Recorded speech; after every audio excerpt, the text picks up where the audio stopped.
Assalamualaikum warahmatullahi wabarakatuh. Salam, Om Swastiastu, Namo Buddhaya, salam kebajikan.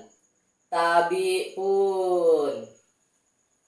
Yang saya hormati Ibu Dr. Eka Sofia Agustina, Sarjana Pendidikan, Magister Pendidikan, dan Ibu Siska Merita, Sarjana Pendidikan, Magister Pendidikan, sebagai dosen pengampu mata kuliah pembelajaran berbicara.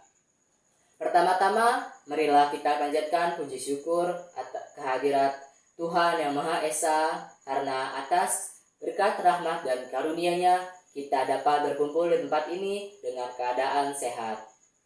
Izinkan saya memperkenalkan diri. Nama saya Made Astuti Meliana Putri dengan NPM 25130411013, mahasiswi Pendidikan Bahasa dan Sastra Indonesia kelas 1A.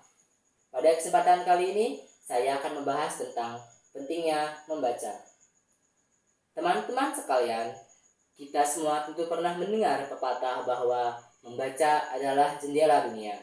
Dari jendela inilah kita melihat, memahami, dan menafsirkan kehidupan.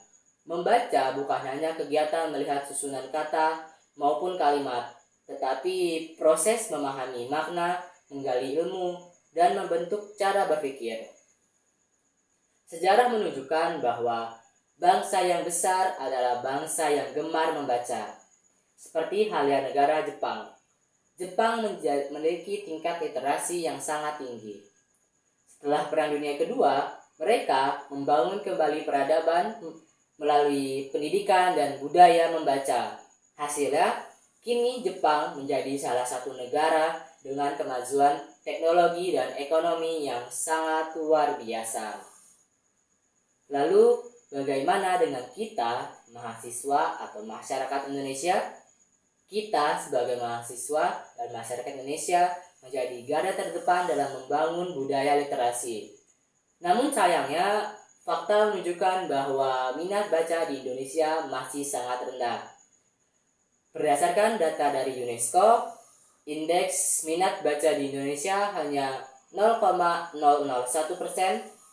yang artinya dari 1.000 orang hanya ada 1 orang yang benar-benar rajin membaca. Tentu itu sebuah angka yang sangat memprihatinkan.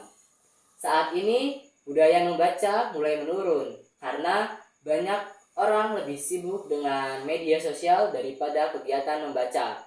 Ironisnya, waktu yang seharusnya digunakan untuk membaca seringkali kalah dengan waktu untuk bermain TikTok, Instagram, maupun game online yang lebih menggoda daripada digunakan untuk membaca. Teman-teman sekalian, membaca bukan sekedar kegiatan melihat huruf dan kata. Membaca adalah jendela untuk kita memahami dunia. Melalui membaca, kita bisa memperluas wawasan, mengetahui sejarah bangsa, melatih berpikir kritis, dan juga memperkaya kosakata dan meningkatkan kemampuan untuk berkomunikasi. Menurut Perpustakaan Universitas Brawijaya, cara mudah untuk meningkatkan minat membaca dapat dilakukan dengan langkah-langkah sederhana, yaitu mulailah membaca dari bacaan ringan seperti artikel, cerpen maupun novel. Yang kedua, itu dijadwalkan sedikit waktu setiap harinya untuk membaca.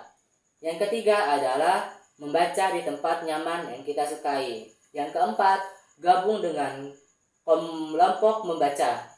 Yang kelima, memberi apresiasi diri setelah membaca.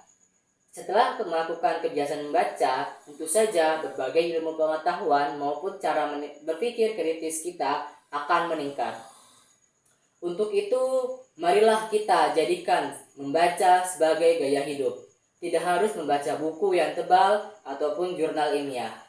Membaca bisa sesuai dengan minat yang kita sukai, seperti membaca cerpen maupun novel. Karena dengan membaca, kita dapat meningkatkan dan berkembang menjadi lebih baik. Demikian pidato yang dapat saya sampaikan. Saya akhiri dengan wassalamualaikum warahmatullahi wabarakatuh.